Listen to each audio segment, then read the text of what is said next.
Bueno, hola a todas y a todos, una vez más. Un gusto poder compartir con ustedes a través de este canal, de la mente a la conciencia, en donde, bueno, al menos lo que intentamos es compartir, reflexionar y clarificar, si se puede, algo de lo que nos va sucediendo en nuestro día a día o nos genera a veces ciertas turbulencias. Y en este caso, bueno, otra vez compartiendo con el querido amigo, compañero, Emilio Carrillo. Ustedes ya lo conocen. Emilio, economista, docente, escritor, conferenciante y director del proyecto de investigación Conciencia y Sociedad Distópica, proyecto que, bueno, que está, digamos, gestionando distinto tipo de actividades desde el año 2018 y que le da vida al noveno libro que publica este proceso de investigación. Es el tercer libro en coautoría del equipo en conjunto y que, bueno, motiva este encuentro y compartir con Emilio algunas reflexiones, actualizar también la mirada del momento presente a nivel global. Bueno, bienvenido, Emilio, un placer estar contigo una vez más. Muchísimas gracias, Ricardo. Pues la verdad es que encantado de compartir contigo, con tu canal, con todas las personas que siguen el canal y bueno, y feliz de estar con una pierna ahora en la otra parte del Océano Atlántico. Nosotros estamos prácticamente en la orilla del Océano Atlántico por esta parte, por la parte europea, y es un placer, es un placer. Argentina además es un país que tú sabes que le tengo muchísimo cariño por múltiples razones y encantado de compartir, por tanto, contigo y con todos tus amigos. Gracias. Bienvenido a la Patagonia. Este, bueno, un chascarrillo aparte, Emilio. Vos sabés que dicen en el ámbito de la educación, que la inteligencia artificial se nutre sobre todo de las preguntas correctas y de las preguntas potentes. Cuanto más correctas son las preguntas, cuanto más potentes son las preguntas, más se nutre la inteligencia artificial. Por suerte, tu inteligencia no es artificial. Así que, pero voy a intentar por lo pronto hacer las preguntas que corresponden, y que tengan la suficiente potencia como para poder compartir con quienes nos están siguiendo también. Un magnífico chascarrillo, muy acertado, Ricardo. Bueno, Emilio, el título de este libro, La distopía imperante, mentiras que promueve y certezas que oculta, superando el relativismo escéptico. Yo siento que el título ya en sí, si nos detenemos en el título, ya resume el contenido de todo el libro. Entonces, me gustaría contigo ir deteniéndonos, ¿no?, en cada parte de este título, como para poder sí escucharte acerca de qué estamos hablando en esta obra. Eh, la primera pregunta que te propongo, para echar un poquito de luz ante tanta confusión que hay también en este momento, tiene que ver con esto, con el principio, con la distopía imperante. Cuando hablamos de distopía imperante, siento como que ya estamos hablando de un imperio, y de un imperio que utiliza herramientas, diferentes tipos de herramientas, para construir una experiencia a nivel global distópica. De esto venimos conversando y hablando en otros libros también. Pero me gustaría preguntarte, si bien la herramienta que se utiliza para imperar es la distopía, eh, ¿hay una nueva forma de imperio? ¿O subsiste todavía lo que en otros tiempos llamábamos imperialismo, ¿no? Como por ejemplo, no sé, en mi juventud, el imperialismo yanqui, o el imperio británico? Hablo de la territorialidad, ¿no? O el imperio chino, más allá de las ideologías incluso. ¿Subsiste todavía un imperio territorial? Si un país ataca a otro, por ejemplo, el propósito de ese ataque tiene que ver con la decisión que tomó un presidente, un primer ministro, o estamos más allá de esto frente a una nueva forma de imperio, eh, Y en ese caso también si el objeto, si el propósito de este imperio es material, es económico, es estratégico, o si el propósito también tiene que ver con imperar, pero en otra búsqueda. ¿Mm? Esta es la primera pregunta que te hablo que te propongo con respecto a esto, la distopía imperante. Ciertamente es una cuestión interesante, potente y que nos ayuda a comenzar este diálogo de una forma honda y de una forma además que tiene muchas repercusiones en nuestra vida cotidiana.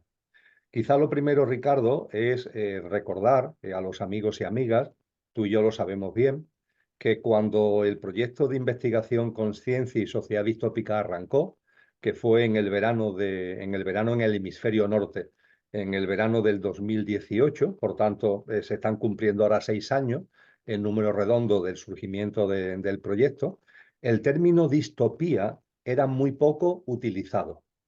De hecho, se ponía distopía en los buscadores como Google y bueno, sí, había referencias, claro, había sitios, páginas web, donde de alguna forma aparecía el término, pero eran muy escasos esos sitios. Sin embargo, en estos 6 años el panorama ha cambiado radicalmente. Hoy se coloca el término distopía y aparecen millones, millones de sitios en cualquier buscador. Esto no es casual. Esto significa que la distopía ha adquirido carta de naturaleza, vamos a decirlo así, en el consciente colectivo. Es decir, cada vez hay más personas que somos conscientes de que vivimos en una situación muy lejos de lo utópico, es decir, muy lejos de lo que sería lo ideal como humanidad y que hemos caído en el polo opuesto. Hemos caído en una distopía, una humanidad enormemente sufriente, alienada, con todo lo que el sufrimiento y la alienación conlleva en sí y por sí. Dicho esto, cuando se analiza los rasgos de esa distopía, podemos percibir como elemento clave el que hemos también caído en el error. Tú sabes que eso nuestro compañero del equipo de dirección del proyecto, Sergio Quiroga, ha insistido siempre mucho, en que hemos caído en el gravísimo error de considerar normal lo que es profundamente anormal. Es decir, lo que son elementos, circunstancias profundamente distópicas, han arraigado tanto que consideramos que son normales, cuando en absoluto de ninguna forma lo son. Ahí me remito a ese gran sabio que vive muy cerquita tuya, vive en Chile, que es Gastón Sublet, que él dice, hombre, por favor, vamos a darnos cuenta de que hemos convertido esto en un infierno, vamos a darnos cuenta que consideramos normal lo que en absoluto es normal. No es normal que no podamos beber el agua de nuestros ríos, no es normal que tengamos contaminado el aire que respiramos, lo hemos asumido como normal, pero no lo es una profunda anormalidad. Que sea frecuente no significa que sea normal. Y esto es una connotación muy importante de la distopía en la que estamos, que sin darnos cuenta nos impregna y es como si fuera lo normal, cuando en absoluto, bajo ningún concepto, es lo normal, sino que es profundamente anormal. Y bajando más, con todo lo que acabo de compartir, cuando intentamos de alguna forma describir rasgos concretos de la distopía vigente, nos encontramos con este hecho que tú has subrayado y que también yo le doy una enorme importancia. El nuevo tipo de imperio. Efectivamente, hay una distopía imperante y esa distopía imperante es el caldo de cultivo y es el escenario ideal para un tipo de imperio nuevo que se ha configurado fundamentalmente en el tramo final del siglo XX y ya desde luego en el siglo XXI y que rompe los esquemas mentales que tenemos acerca de lo que un imperio es. Porque claro, como tú apuntabas, cuando escuchamos la palabra imperio, pues se nos vienen a la cabeza imperios que ha habido en la historia. Desde el célebre Imperio Romano, quizá fue el primero que recibió esa denominación de imperio, hasta más recientemente, pongamos por caso, el Imperio Británico, que mantuvo al Reino Unido como primera potencia económica mundial hasta la primera parte del siglo XX. Y mantenemos todavía, sin darnos cuenta, mantenemos esa dinámica. Y cuando hablamos de imperio, lo ligamos a territorios. Y todavía hoy nosotros mismos y los medios de comunicación y el lenguaje político, ¿no? Nos habla de que si hay una especie de contrapoder en el mundo, que por un lado está Estados Unidos, por otro lado está China, pero que también por ahí anda Europa y que también anda Rusia, y todo se explica como a manera de tensión o de conflicto entre territorios, entre zonas, países o ámbitos territoriales. Sin embargo, cuando se escarba en la distopía que estamos viviendo, es muy fácil darse cuenta de que esto ya no es así, por una sencillísima razón, porque la economía es lo que rige el mundo. Desde el posmodernismo, en el tramo final del siglo XX, se acuñó un término que es la economía mundo. Nos puede gustar más o nos puede gustar menos, pero la economía mundo lo que significa es que la economía se ha comido todo lo demás. Hubo una época, pongamos por caso, en el que el arte y la cultura, esa educación del que tú eres responsable dentro del proyecto, tenía su propia autonomía. A mí me gusta recordar que en el tramo último, en la segunda parte del siglo XIX, hubo un movimiento que se llamaba ni más ni menos que el arte por el arte, ¿no? La creatividad por la creatividad. ¿Qué ha ido sucediendo con el arte en particular, con la cultura en general? Que la economía se lo ha ido comiendo, lo ha ido mercantilizando, lo ha ido metiendo en las reglas del juego puramente económicas. Y muchos artistas, que seguro que más de uno y más de dos van a ver este vídeo, pueden dar fe de ello, de cómo su libertad de acción es de las puertas del estudio, sean pintores, escultores, cualquier modalidad artística, es de las puertas del estudio para adentro. Ahí son libres, pero de la puerta del estudio para afuera, si quieren que sus obras tengan una difusión, si quieren que sus obras tengan una venta, si quieren en definitiva tener unos ingresos dignos que como correspondencia lógica a la labor creativa, tienen que atenerse a unas reglas mercantiles que nada tienen que ver con la cultura y que están llenas del influjo de la economía. Pero lo mismo ha pasado con la política. Y esto es todavía más reciente, porque tú y yo, Ricardo, hemos vivido, tenemos ya canas ambos, hemos vivido una época donde la política se planteaba la transformación del mundo y la transformación del sistema económico. Bueno, sí, serían ideas quiméricas, de acuerdo, pero movilizó, nos movilizó a muchas personas que de corazón entendíamos que existía esa posibilidad. ¿Qué es lo que ha ido sucediendo? Lo que ha ido sucediendo es que la economía se ha comido a la política. Hoy ya no hay nada en el mundo, ninguna ideología que de verdad, de discurso todavía, algunas mantienen una bandera, ¿no? Pero de verdad, todas han hecho suya este sistema económico que ya no tiene ni denominación. No se puede hablar de un sistema capitalista, de socialismo real, porque todo forma parte de lo mismo, porque China, gobernada por el Partido Comunista, o Estados Unidos, con una regla del juego distinta, sin embargo, todas se mueven dentro del mismo ámbito, del mismo sistema económico. Con lo que cuando analizamos todo esto nos damos cuenta de que la economía se ha convertido en el gran referente. Y a partir de ahí, quien domina la economía, domina el mundo. El mundo no está siendo gobernado por los gobiernos, ni los gobiernos nacionales, ni las instituciones internacionales. El mundo se gobierna desde la economía. ¿Y quiénes gobiernan la economía? Un pequeño grupo, porque es bastante reducido, de grandes corporaciones, corporaciones transnacionales, empresariales y financieras. Y los datos son absolutamente claros. Si hablamos, por ejemplo, de fondos de inversión que están entretejidos accionarialmente con esas grandes corporaciones, pues, por ejemplo, yo creo que ya es suficientemente conocido que uno de ellos, BlackRock, él solo tiene en sus manos aproximadamente un 10% de la economía mundial. Él solo. Alemania, tercera potencia, cuarta potencia económica del mundo, maneja escasamente el 4 o 5% de la economía mundial. BlackRock es el doble, tiene una doble potencia que un país, pongamos por caso, como Alemania. Pero es que junto a BlackRock hay otros pocos fondos de inversión y los 10 primeros tienen en sus manos el 60% de la economía mundial. Cuando este entrelazamiento de los fondos de inversión lo llevamos a las grandes corporaciones transnacionales, ¿qué nos encontramos? Que hay 10 de ellas que manejan más recursos que 184 países. Es decir, las 10 mayores corporaciones transnacionales del planeta cada año mueven más recursos que 184 países. ¿Cuántos países hay en el mundo? En la Asamblea de Naciones Unidas hay 193 con 2 invitados, Palestina y el Vaticano. Si metemos a Palestina y al Vaticano, serían 195. Pues bien, hay 10 corporaciones que mueven más recursos que 184 países. Y esas grandes corporaciones y estos grandes fondos de inversión, para ellos las fronteras territoriales no existen.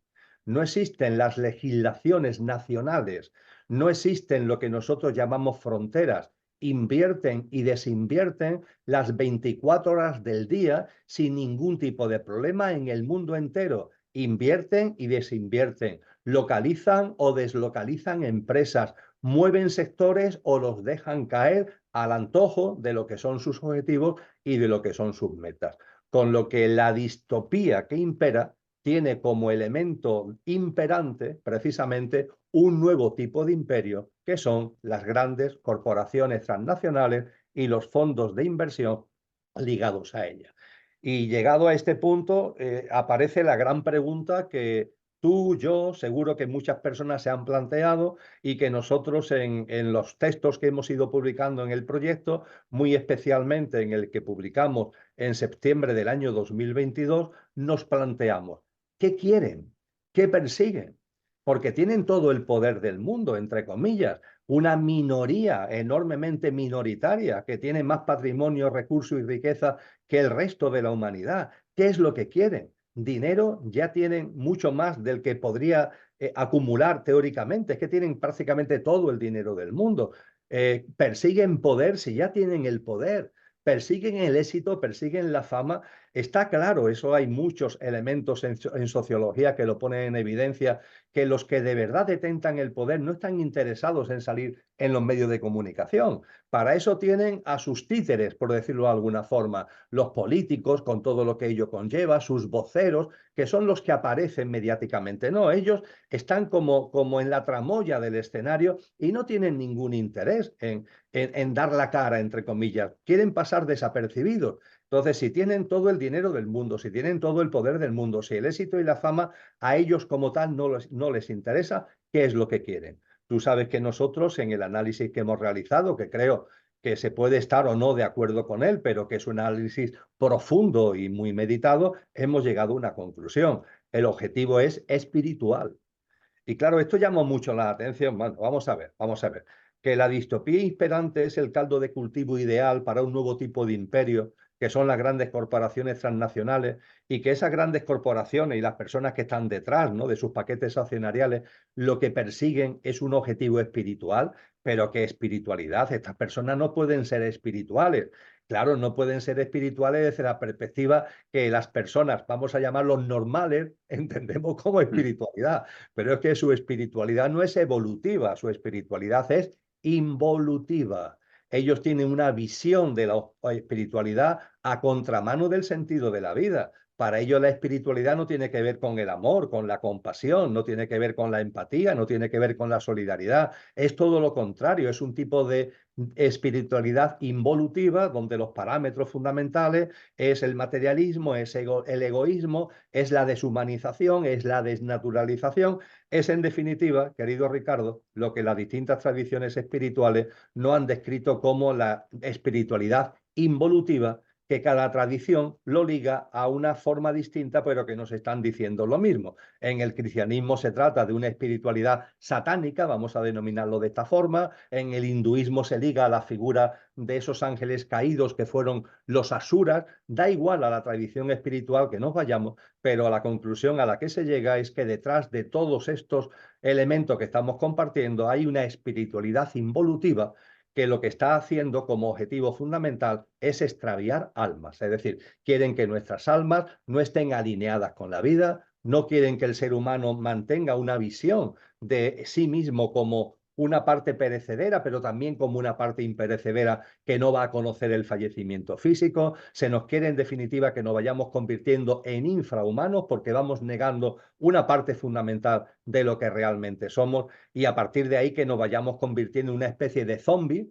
de muertos vivientes, que son los que precisamente ellos quieren que estemos en el mundo, porque es la forma mejor de mantener un dominio, de mantener un control, nunca mejor dicho, sobre 8.000 millones de almas encarnadas que se dice pronto que componemos la humanidad actual. Brevemente no he sido, porque no puedo decirlo porque no he sido breve, pero en fin, deteniéndome en los aspectos más sustantivos, es la forma que tendría de responder a la pregunta potente y compleja que has formulado.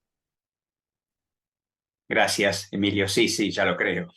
Bueno, esto nos abre también a lo que continúa en el título, ¿no? Hablamos de mentiras que promueve este sistema, certezas que oculta también este sistema, herramientas finalmente de las que se vale para seguir promoviendo esta experiencia distópica.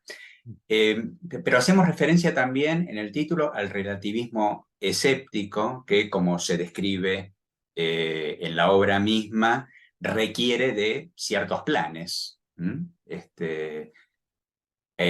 Hace referencia justamente, Emilio, a un plan A que tiene que ver metafóricamente hablando con la pesca de determinada masa, digamos, ¿no? Acá tomando el término de masa desde la perspectiva de la ingeniería social, o de la formación de masas, o de la psicología de masas, hay un plan A que tiene que ver con pescar a una cantidad de gente, hay un plan B que tiene que ver con repescar a determinada gente. Me gustaría profundizar un poquito más esto, como explicando esto como un método que refiere a esto último que planteabas recién, para mantener a la humanidad dentro de este concepto del rebaño desconcertado, extraviado, confundido. Ahí te doy micrófono para explicar un poquito más acerca de qué estamos hablando cuando hablamos de mentiras, certezas, plan A, plan B, relativismo escéptico. Magnífico, Ricardo, porque cuando hablamos de extraviar almas, que en última instancia es el objetivo de esta distopía imperante y de ese nuevo tipo de imperio que está dominando el mundo, cuando hablamos de extraviar almas, nos pueden surgir dudas de lo que estamos hablando.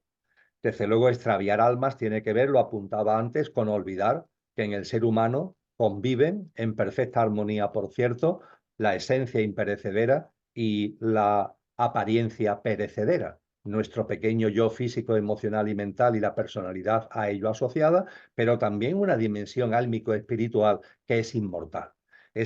Que olvidemos eso, porque claro, al olvidar eso, somos absolutamente controlables. Hemos olvidado lo que realmente somos. Hemos olvidado nuestra fuerza desde la divinal esencia que decía San Juan de la Cruz. Y cuando todo eso lo vamos olvidando, nos convertimos en fácilmente manipulables, utilizables, lo decía antes, en una especie de zombies que aparentemente vivimos, pero que realmente hemos convertido la vida en un acto de mera supervivencia.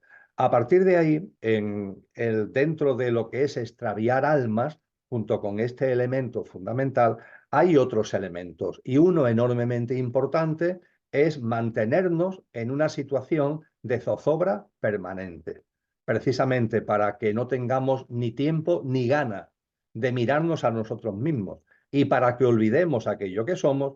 Ellos saben que el terreno de cultivo ideal es el miedo, la inseguridad y la incertidumbre. Miedo, inseguridad, incertidumbre. Nosotros, desde el proyecto, lo hemos llamado el trípode del peligro existencial. Miedo, inseguridad, incertidumbre. A partir de ahí tocan las teclas para mantenernos en esa dinámica. Pero, desde luego, lo que no se le puede negar a los que están detrás de este nuevo tipo de imperio es inteligencia. La usan para lo que lo usan. Ojalá lo usaran en beneficio de la humanidad y de la madre tierra y de todos los reinos de la naturaleza, pero la usan en el sentido precisamente contrario. Pero no se les puede negar la inteligencia. A partir de ahí, el ejemplo que podemos usar, lo usas tú, lo uso yo, podemos por tanto usarlo ahora aquí en este encuentro mutuo, es el de Flautista de Hamelin del cuento de Jan Christian Andersen. Ese flautista de Hamelin que llega a un pueblo para con su flauta llevarse a las ratas, se lleva a las ratas que estaban originando una especie de epidemia en el pueblo, pero después el pueblo no le quiere pagar la cantidad que habían acordado y qué es lo que hace que con la flauta se lleva a los niños, ¿no? Y termina el cuento con los niños yendo detrás del flautista de Hamelin. Pues bien, este sistema quiere llevarse detrás a la gente. Utilizando estos mecanismos que estamos comentando, quieren que la gente vaya detrás del flautista de Hamelin. Pero claro, se han dado cuenta que sí, hay una parte de las personas que siguen esa melodía del flautista de Hamelin y que incluso a través de la confusión que origina ese miedo, esa inseguridad, los resortes que ellos utilizan, han visto que hay una parte que lo hacen incluso aplaudiendo, es decir, incluso considerando que esa melodía que está sonando es una melodía adecuada y haciendo suyo los objetivos, el modelo de vida, todo lo que son los sistemas de creencia, las pautas de comportamiento, que esa melodía va sonando. Y van detrás, a mí me gusta llamarlo, los aplaudidores, por ser de una forma muy clara al respecto. Pero claro, han percibido que hay otra parte de la población que no siguen al flautista con esa melodía y se la han arreglado, realmente inteligente, como para que el flautista tenga, tocando un único flautista, es capaz de tocar dos melodías, la que atrae a los aplaudidores, pero también la que atrae a aquellos que manifiestan una resistencia. Es decir, los que se dan cuenta del manejo, los que se dan cuenta de la mentira, los que se dan cuenta del engaño, ¿cómo conseguimos que se vengan con nosotros? Pues el flautista de Hamelin toca una melodía que consigue que los que aparentemente no tendrían que ir detrás del flautista también van detrás del flautista. En este caso, desde luego, no van aplaudiendo, no, van tirándole piedras, pero tirándole piedras van detrás del flautista. Es todo el movimiento que hay actualmente en el mundo como de resistencia, como de lucha, pero que claro, ¿contra quién se resisten? ¿Contra qué luchan? Contra el flautista de Hamelin, con lo cual finalmente terminan también detrás del flautista. En lugar de plantearse lo que tiene sentido común y sería sensato, desde luego en lo que corresponde en términos de conciencia, no, mire usted, yo con este flautista no quiero saber nada, ni con su melodía de un tipo ni con su melodía de otro. A mí lo que me interesa es una nueva forma de vida. Lo que me interesa es una práctica de vida que sea coherente con lo que realmente somos. Lo que me interesa es un mundo distinto, no este sistema absurdo en el que nos hemos metido tan cargado de distopía. Mi energía y mi fuerza no va a estar a la disposición de la lucha y de la resistencia, sino de la creación de lo nuevo, porque me doy cuenta que como dirija mi energía y mi fuerza a luchar contra lo viejo, quedo atrapado inevitablemente en lo viejo, ¿no? Aquí donde yo vivo hay una figura que la política ha intentado absorber, pero que su fuerza es muchísimo más alta, que fue Blas Infante, un gran andaluz, entre comillas, y Blas Infante ya en la primera parte del siglo XX nos avisó sobre eso. Ojo, ojo, si la revolución no es la del espíritu, quedaros con vuestra revolución, porque el espíritu es el único revolucionario verdadero. Y efectivamente, el espíritu, lo que realmente somos, es lo único que puede servir para crear una realidad distinta, una nueva humanidad, un nuevo mundo, como dicen las tradiciones espirituales, una nueva humanidad en una tierra restaurada. Entonces observamos el mundo actual, el telón de fondo de la distopía, Ricardo, que estamos compartiendo, y vemos como una enorme parte, una proporción muy alta de la población, van detrás del flautista de Hamelin imperante, del flautista de Hamelin al que venimos haciendo referencia, sí, en dos colas, por así decir, los aplaudidores y los que tiran piedras, pero todos van detrás. Y finalmente, tanto una fila como la otra coinciden en lo mismo, olvidar la trascendencia del ser humano, olvidar lo que realmente somos y entrar en esa dinámica realmente transhumana, tiene que ver con el transhumanismo, de los seres infrahumanos que olvidan la parte imperecedera que constituye nuestra verdadera esencia y nos convertimos en una especie de meros títeres muy perecederos, muy agobiados por aguantar aquí el mayor tiempo posible. No sabemos por qué ni para qué, porque hemos transformado la vida en un gran acto de sufrimiento y así anda, objetivamente hablando, desde el mayor respeto a todas las formas de vida, pero desde luego así anda una buena parte de la humanidad. Así es, dentro de ese rebaño, ¿no es cierto? Acá me abro un poco a una hipótesis que te propongo, Emilio. Me interesa escuchar a ver qué es lo que estás observando en este momento, actualizando nuestra mirada, ¿no es cierto?, acerca de lo que está sucediendo en el mundo y dentro del contexto de lo que estamos compartiendo, ¿no? Y que tiene que ver con una hipótesis que tiene que ver con si en este momento determinados eventos que están sucediendo en distintos ámbitos, en la economía, en la política, en una guerra, y también haciendo referencia un poco a lo que compartíamos al principio, ¿no es cierto?, de la forma del imperio en este momento, si determinadas situaciones están sucediendo de una manera que tiene que ver con la generación espontánea, si hay una especie de improvisación en eventos de impacto que están sucediendo a nivel global, o si son parte de una estrategia, de un diseño, de un plan. Acá detrás mío tengo un cisne, tengo las máscaras, tengo esa serpiente, ¿no es cierto?, que refiere a un 3, parece el 2030 esto, que está acá. Si es parte de un plan, de una agenda, de un diseño, te propongo un ejemplo, ¿no? Siento que están cayendo, como tantas veces lo hemos compartido, los velos, hasta el descaro, ¿no? Porque pareciera como que en determinadas situaciones nos dicen, mira, te vamos a hacer daño, te vamos a hacer daño, te va a doler. ¿Mm? Pero bueno, es por tu bien.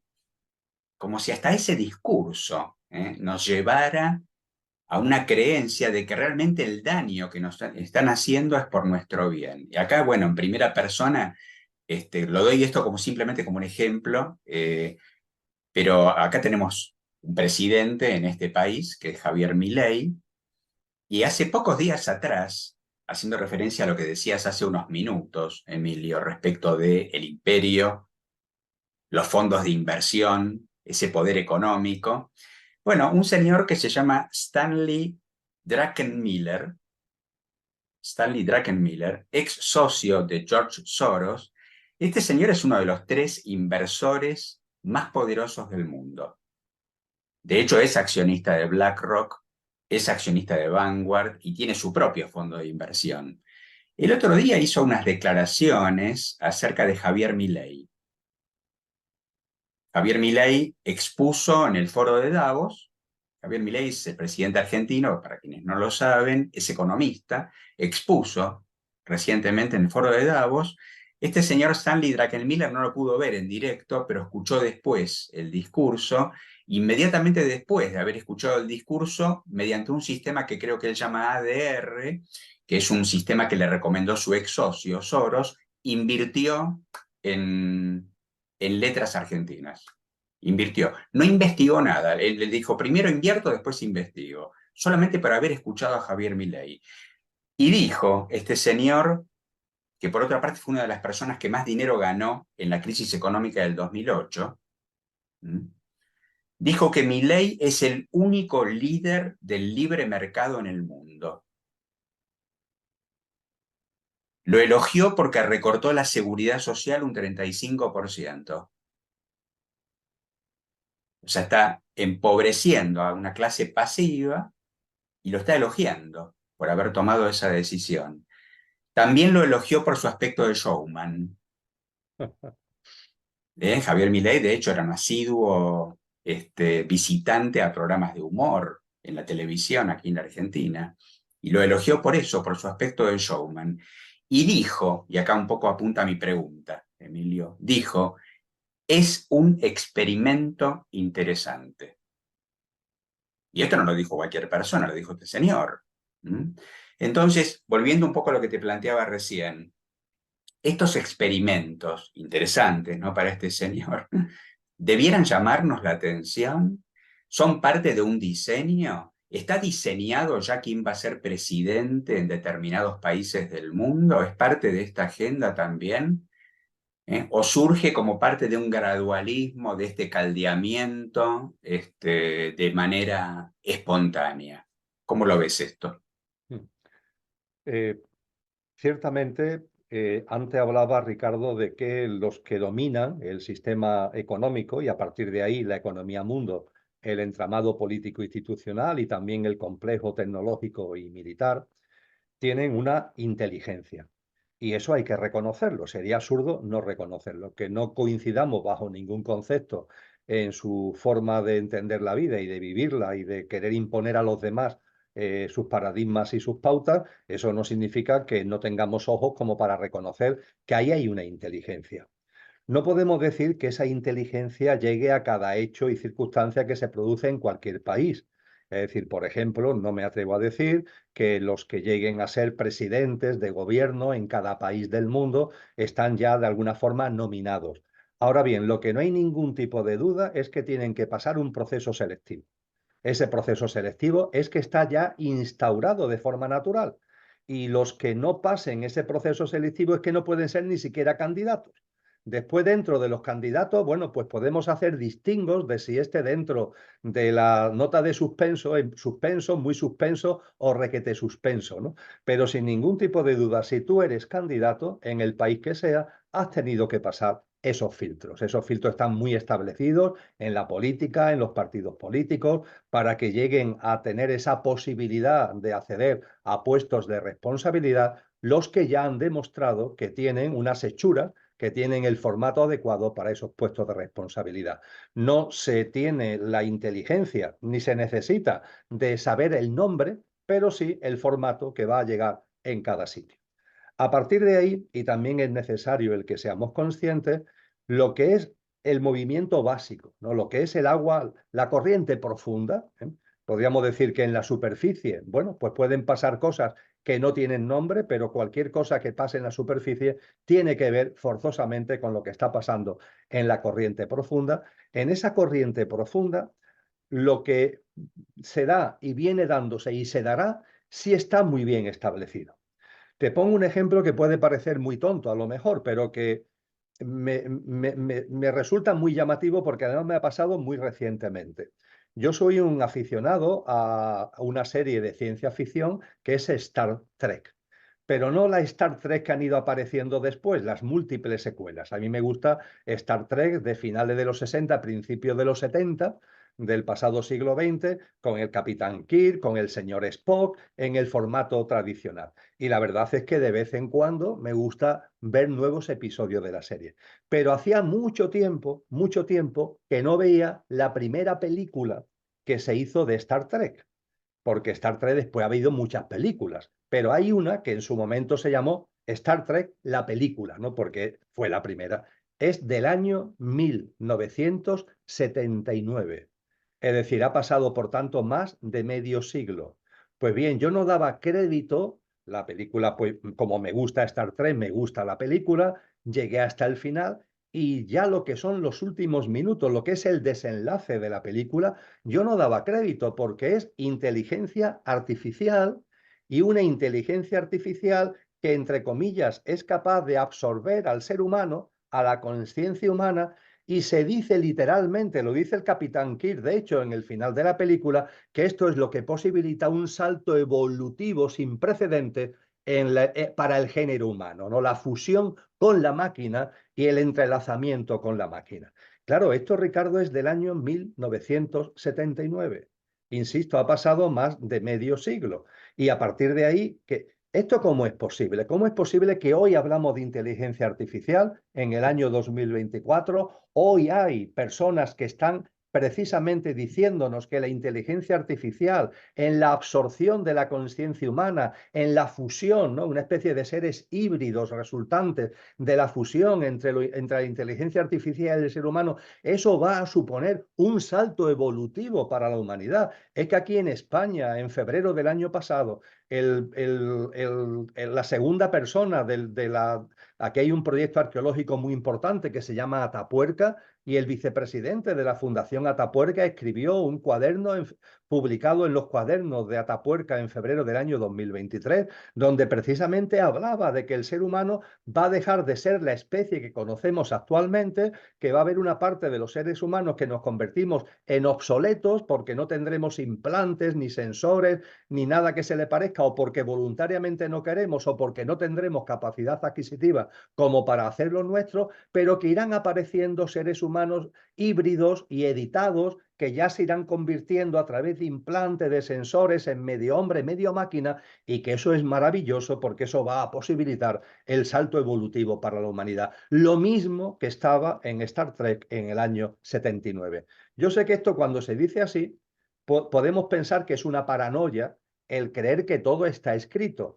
No exactamente que todo esté escrito, pero sí que hay unas líneas de acción que están perfectamente definidas y que se van introduciendo poco a poco en eso que en el proyecto de conciencia y sociedad distópica, tú en particular eres coautor de un libro que profundizáis mucho al respecto, que es el inconsciente colectivo.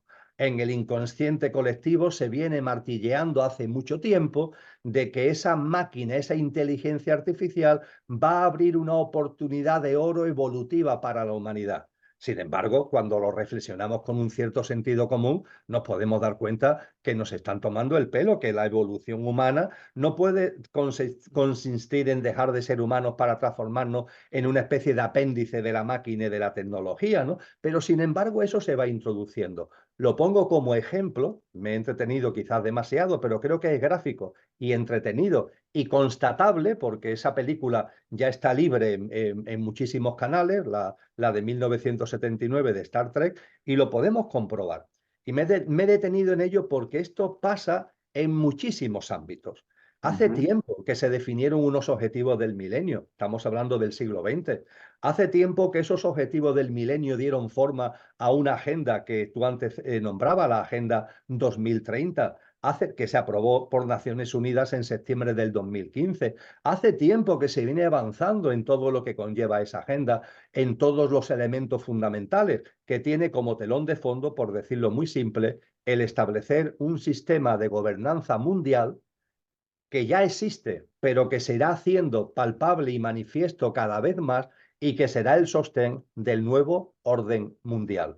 Un nuevo orden mundial donde los que ya dominan hace tiempo el sistema, por decirlo de alguna manera, darán ya la cara abiertamente y no tendrán ningún problema porque ya habrán amoldado a la población a sus objetivos y a sus intereses para establecer con toda claridad lo que son sus metas, en definitiva, de extravío de almas que antes compartíamos. Y en esa dinámica lo que sí tenemos que tener en cuenta, Ricardo, y si hablaba de una película del año 1979, que ha llovido un poquito, me, me voy a referir ahora a unos acontecimientos que pasaron la semana pasada, fíjate que reciente, y es la Asamblea Mundial de la Salud, para entender cómo funciona también esto. La Asamblea Mundial de la Salud se ha celebrado, es la 77 Asamblea Mundial de la Salud, entre el 27 de mayo y el 1 de junio. Por tanto, se clausuró hace muy pocos días.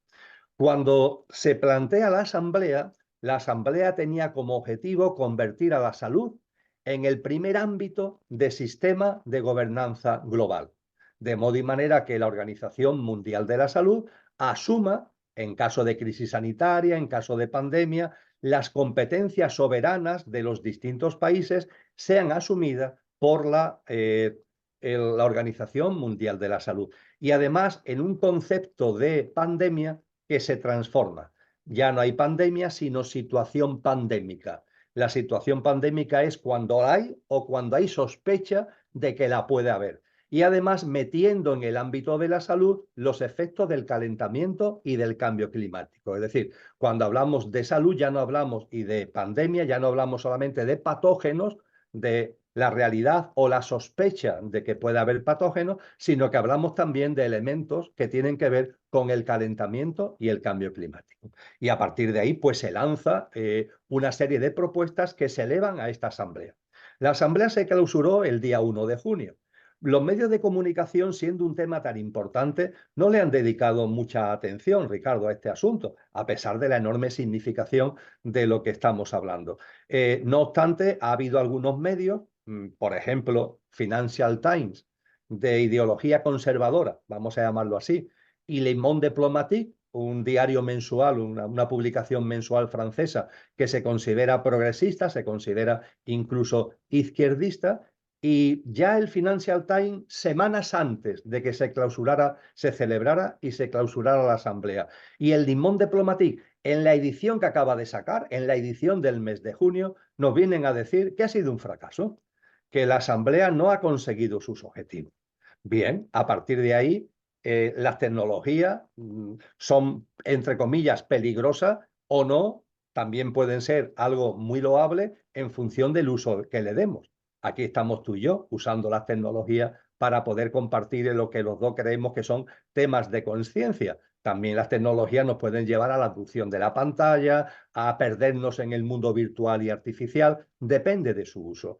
Y ahí están las tecnologías. Y gracias a las tecnologías se puede entrar en la página web de la Organización Mundial de la Salud, repasar las sesiones que ha habido, los comunicados de prensa que día a día se han ido emitiendo y, lo más importante, las resoluciones que se han ido acordando.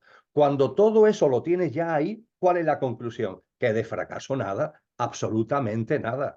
Ha sido un enorme acelerón. Ese es el término más adecuado.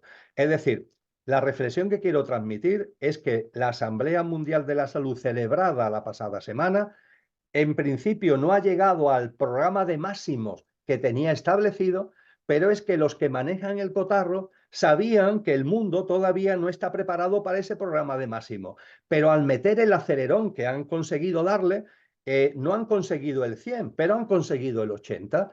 ¿Y eso qué significa? Que si no hubieran dado el acelerón con el programa de máximo, se hubieran quedado a lo mejor en el 50, pero gracias al acelerón que han dado, han llegado ya al 80. Y no solamente han llegado al 80, por ejemplo, en ese 80 se incluye que ya efectivamente el calentamiento global y el cambio climático ya tiene el tratamiento de pandemia, es decir, ya puede ser considerado pandémico cuando le interese a los que declaran las pandemias. Eso se ha conseguido. Se ha conseguido que el sistema de gobernanza mundial de la salud haya abordado cantidad de cosas, desde el tema de laboratorios, pongamos por caso, hasta el tema de trasplantes. Las resoluciones se van comprobando que en ámbitos temáticos muy específicos y muy importantes han dado un enorme avance en el sistema de gobernanza global. Es verdad que no han llegado al 100, pero claro, es que ellos actúan con inteligencia y posiblemente, yo estoy convencido que es así, ellos sabían que al 100 no iban a llegar, pero que metiendo un buen acelerón iban a acercarse al 100.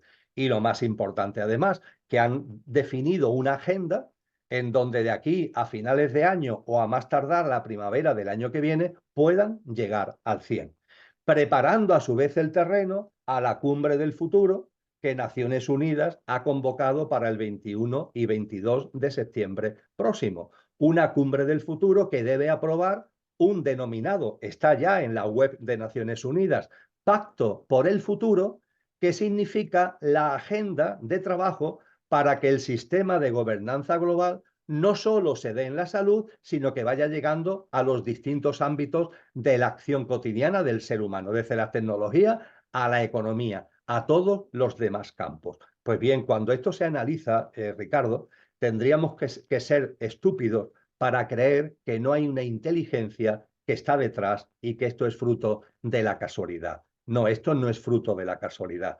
Cómo las cosas se van introduciendo en el inconsciente colectivo, a veces con décadas de antelación, poco a poco, como una gota que va moldeando nuestra mente y va moldeando nuestra forma de ver la vida y de ver las cosas. Y a través también de acelerones, que bien sea por porque se provoca una pandemia, bien sea porque se pone una serie de acuerdos ante una asamblea donde han estado ni más ni menos que 194 países representados, donde se le pone a esos países con la soga al cuello, por así decir, y que finalmente no se llega al 100, pero se ha llegado a un nivel altísimo que de otra forma hubiera sido imposible, con la amenaza además de que una nueva pandemia está a la vuelta de la esquina y puede estallar en cualquier momento. En definitiva, Ricardo, he puesto el ejemplo de Star Trek y el ejemplo de la Asamblea Mundial de la Salud para, de alguna forma, como hipótesis para la consideración, porque tú y yo sabemos que nosotros no estamos en posesión de la verdad y no queremos convencer a nadie de nada, sino que ponemos sobre la mesa hipótesis para la consideración. El nuevo tipo de imperio que desde la economía gobierna el mundo tiene una inteligencia al servicio del involutivo, de extraviar almas, y esa inteligencia es lo suficientemente potente, no como para entrar en el detalle de todo lo que pasa en cada país, aunque sí establecen procesos de selección y de formato que abarcan ya el mundo entero, pero esa inteligencia, desde luego, sí es ya lo suficientemente clara y potente como para que tenga una corriente subterránea de por dónde va evolucionando el mundo, por dónde va evolucionando el sistema, por dónde va evolucionando la humanidad, con pautas muy claras, con una agenda muy bien definida, que eso sí, a veces puede ser que lo que nos pongan delante es el programa de Máximo con una determinada fecha, aunque ellos saben que bien, esa fecha no va a ser, pero gracias a ese programa de Máximo y a esa fecha se conseguirá los objetivos de Máximo un poquito después. Y esto no es fruto de la casualidad, esto es fruto de una inteligencia que desgraciadamente está al servicio de lo que está, pero no por eso deja de ser inteligencia. Ujú. Gracias, Emilio. Sí, sí, lejos de ser conspiranoicos, porque la verdad que lo único que hacemos nosotros justamente es investigar y recurrir a datos concretos, ¿no? O a estos sitios que mencionaba recién, como la Organización Mundial de la Salud o Naciones Unidas, ahora la Cumbre para el Futuro. Eh, Recordaba mientras te escuchaba una conversación que tuve caminando el río, aquí en la Patagonia, en febrero pasado, con nuestro compañero Alfonso Soria, que justamente es quien gestiona y coordina el ámbito de cambio climático, y le pregunté a Alfonso, le pregunté si el cambio climático no es parte o es parte también de este diseño, de este plan. Si ha sido planificado también el cambio climático como una forma, digamos, de ir deteriorando a la madre tierra y a todos los seres vivos, ¿eh? Como una herramienta también, ¿no? Para llevar a cabo esta experiencia distópica. Se lo pregunté, dejo abierta la respuesta, pero bueno, lo relaciono con esto que acabamos de conversar, ¿no? Como nada está improvisado. Pero acá, bueno, volviendo, y ya quizás para concluir también, Emilio, siempre me gusta dejarte con un mensaje final para quienes nos están acompañando. Eh, Tomo un poquito conceptos que compartimos recién. Extraviar almas, eh, el qué hacer, porque justamente lo que nos diferencia respecto de aquellos que están siendo pescados o repescados, es que nosotros tratamos por lo menos de alentar o de proponer nuevas miradas, nuevas ópticas con respecto al qué hacer dentro de este contexto. O sea que es muy interesante, en un proceso terapéutico hay un momento que es precioso, cuando una persona viene a consulta y en algún momento sucede esta pregunta. Me pregunta, Ricardo, ¿puedo ser yo? Y es una pregunta preciosa porque le abre la puerta, ¿eh? A lo que planteabas más temprano, Emilio, es que hemos venido a eso, a ser nosotros, ¿eh? Y es emocionante también conectarnos. ¿Y de qué depende? ¿De qué depende? Que es que cada uno pueda ser el que es y que pueda manifestar el que es y lo que es. Entonces me gustaría, dentro de todo este planteo que hacemos en este libro, dejarte con esta pregunta. ¿Podemos ser nosotros? ¿De qué depende que seamos nosotros? ¿Tenemos las herramientas? Magnífico, querido Ricardo. Y la realidad es que para responder a esta pregunta es muy oportuna la reflexión sobre la Madre Tierra que tú planteabas de la mano de ese encuentro con nuestro compañero Alfonso. Eh, Tenemos que recuperar la perspectiva, no olvidarlo. Es muy importante que nos demos cuenta que la vida tiene una serie de dinámicas. Hay una dinámica que estas personas, ellos, intentan imponer, pero después la vida, tiene también sus dinámicas, tienen también sus movimientos, entre comillas. De hecho, sabemos por la ciencia que todo está en movimiento, el universo entero está en movimiento, la Tierra está en movimiento, el movimiento caracteriza la realidad en la que vivimos, pero es un movimiento que no es casual, sino que tiene ciclos. El ciclo de del día y la noche, los ciclos de pleamar y bajamar, y ciclos que van de los menores, como los que acabo de citar, a ciclos mayores que en nuestra percepción de lo mayor llega incluso al denominado año galáctico, que es el tiempo que tarda el sistema solar con la Tierra dentro de él en dar la vuelta elíptica en torno al centro de la galaxia. Unos 250 millones de años, que se dice pronto. Todo está lleno de ciclos pequeños, medianos y mayores. Pues bien, en ese contexto, los grandes sabios, los grandes maestros y maestras nos han dicho que este ciclo humano, de forma natural, nació, se desarrolló y en un momento determinado concluirá. Y eso es inevitable e ineludible. Y también se nos enseña con claridad de que cuando termine este ciclo humano, llegará un nuevo ciclo humano que tendrá una frecuencia vibracional, vamos a hablarlo en términos modernos que nos podamos entender, mayor que el ciclo anterior. La célula vieja dará paso a una célula nueva de una mayor cualidad y de una mayor cualidad vibracional y de seres humanos que en definitiva vivan de una manera más conscientes. Dicho en nuestra terminología, la célula vieja será la célula de la distopía y la célula nueva dejará atrás esa distopía para que podamos vivir como una humanidad que realmente responda a ese término, una humanidad que podemos denominar ejemplar. Esto está dicho de una forma o de otra en todas las tradiciones espirituales, en todas las escuelas filosóficas trascendentes, en el ámbito del cristianismo, Cristo Jesús es radicalmente explícito. El capítulo 24 del Evangelio de Mateo: os voy a hablar del final de los tiempos, de esta generación humana, no de la humanidad, sino de este ciclo humano que dará lugar a un nuevo ciclo humano que será una nueva humanidad, ojo, en una tierra restaurada. Eso de la tierra restaurada significa que la tierra va a tener un papel muy importante en ese nuevo ciclo.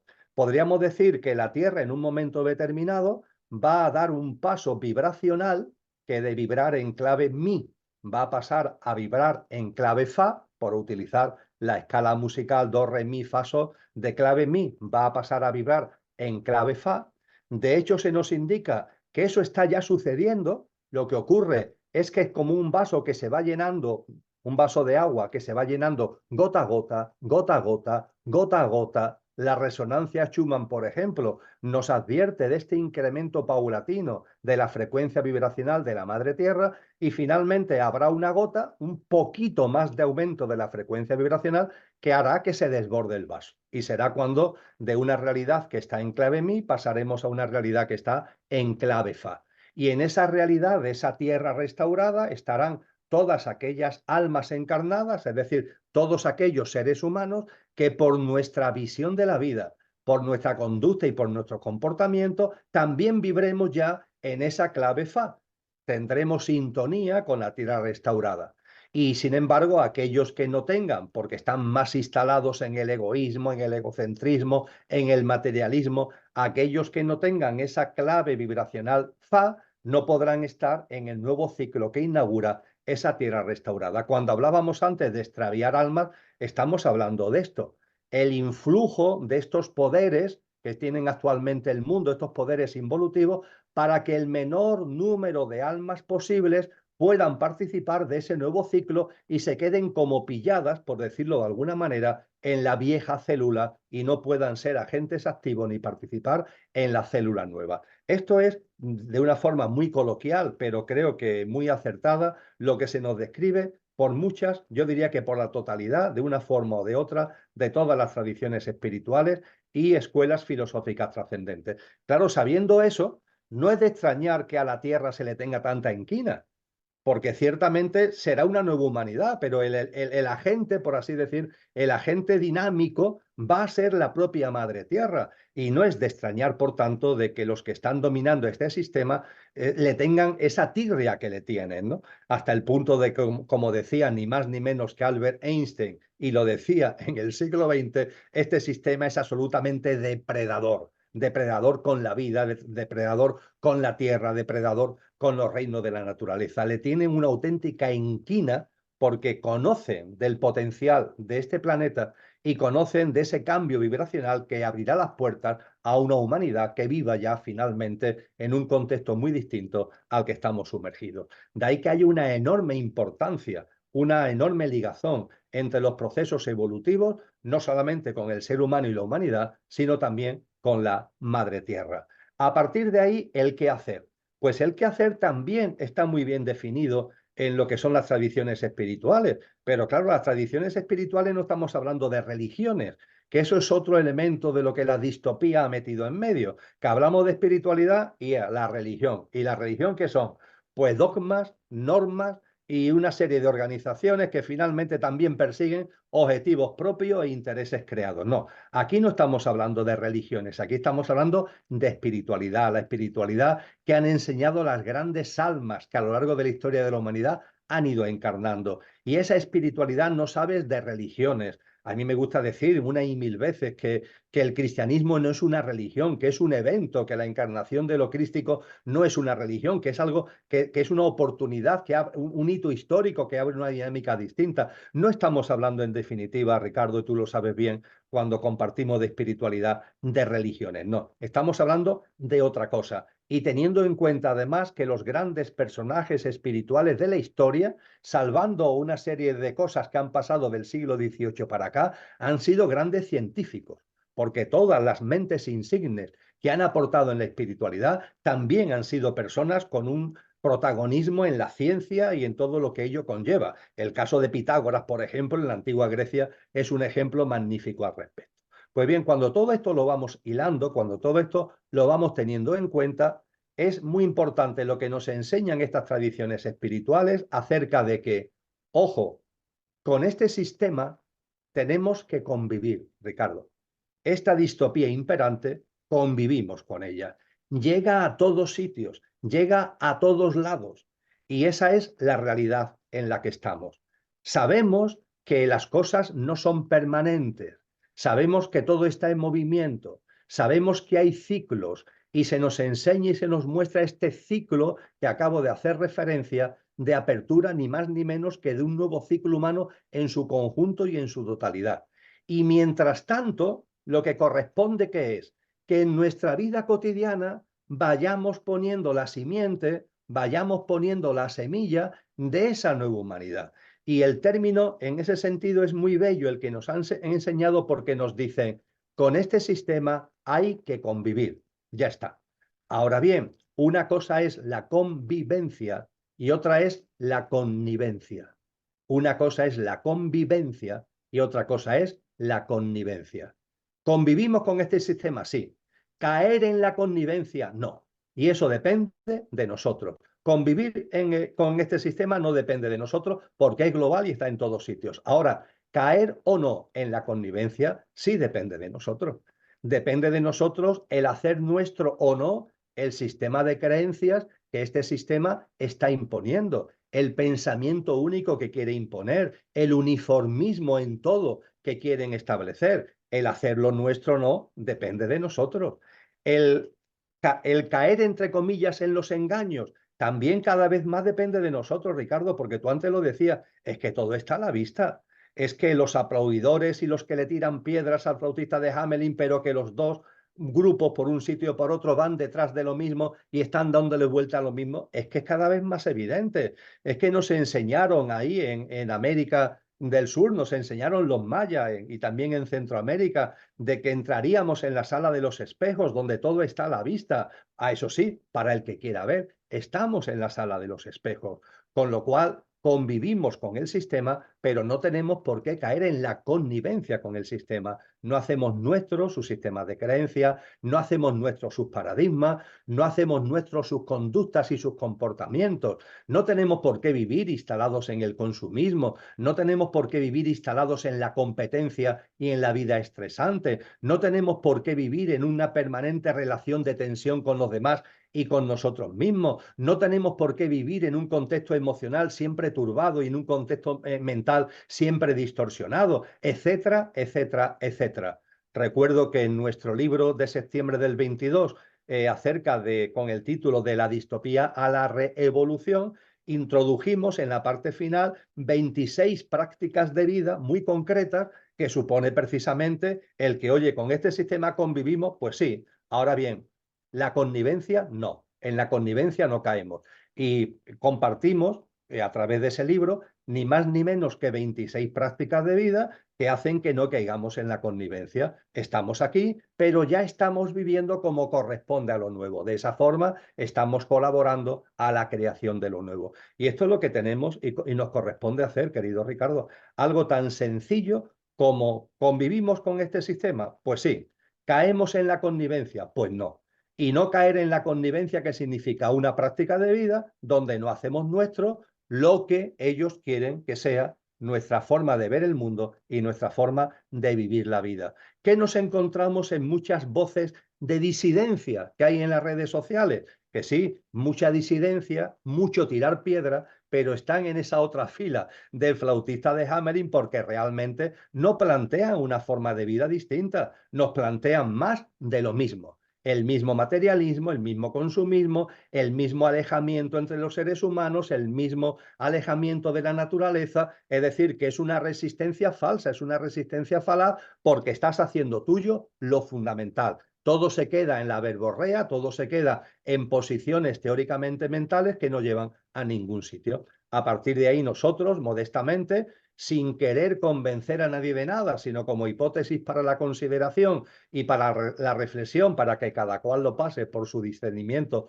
o por su sentido común, lo que decimos en definitiva es eso. No caigamos en la connivencia. Una práctica de vida cotidiana hacia uno mismo y en nuestra relación con los demás, con las demás personas y con la naturaleza y la tierra en su conjunto, que no responda a las pautas, los hábitos y los paradigmas que el sistema impone, sino que tenga una lógica y una dinámica que es ni más ni menos que la coherencia con lo que realmente somos. Y entonces, sí, Ricardo, entonces esa pregunta que a ti se te plantea en tus consultas tiene una respuesta. Claro que podemos ser yo, claro que podemos ser nosotros, pero es el yo de verdad, es el nosotros de verdad, es ser nosotros en lo que realmente somos, no el ser lo que ellos quieren que seamos, que ese no somos nosotros, es el producto de la distopía y el producto de su acción y de sus estrategias y estratagemas. No, vamos a ser lo que realmente somos y eso significa esa práctica de vida coherente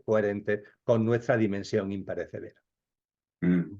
Sí, sí, tomando esto último, gracias Emilio, me viene el verbo revelar, la revolución del espíritu, ¿no? Pero revelar a veces, bueno, se trata de esta práctica, ¿no es cierto? Que se revele nuestro espíritu, y con B corta, que se manifieste, pero que también se revele, que entre también en una práctica que implica álmicamente entrar en esa rebelión, que es una rebelión espiritual, claro que sí. Bueno, Claro que sí, Ricardo, totalmente de acuerdo y en ello estamos y tenemos que darnos cuenta además de que esta labor de ser lo que realmente somos con el viento en contra, porque el sistema imperante nos pone el viento en contra, pues hace que nuestra fuerza sea mayor, ¿no? Es como que nuestra musculatura con relación a lo que realmente somos adquiera mayor fortaleza, con lo cual creo que estos tiempos tenemos que vivirlos con mucha confianza, porque si no tenemos confianza, la fuerza que tenemos, que es inmensa, desde nuestro ser verdadero, pues se queda mediatizada, se queda como empequeñecida. No, tengamos confianza para que esa fuerza se ponga claramente de manifiesto y esa confianza incluso llevarla a la alegría, porque yo creo que cuanto más el sistema más se remueva, significa que más cerca estamos del nacimiento de algo nuevo, son las contracciones, los removimientos del parto, en definitiva, el nacimiento de ese nuevo ciclo al que anteriormente hacíamos referencia. Muchas gracias, Emilio. Un placer enorme, haber compartido otra vez y bueno, por supuesto, nos reencontraremos seguramente. Y gracias, a todas y a todos por habernos acompañado, por compartir con nosotros este sentir y estas reflexiones. Y como dice Emilio, a por ello, por esta práctica. Gracias. Nos vemos prontito, Emilio. Gracias. Muchísimas gracias, Ricardo. Un abrazo a todos.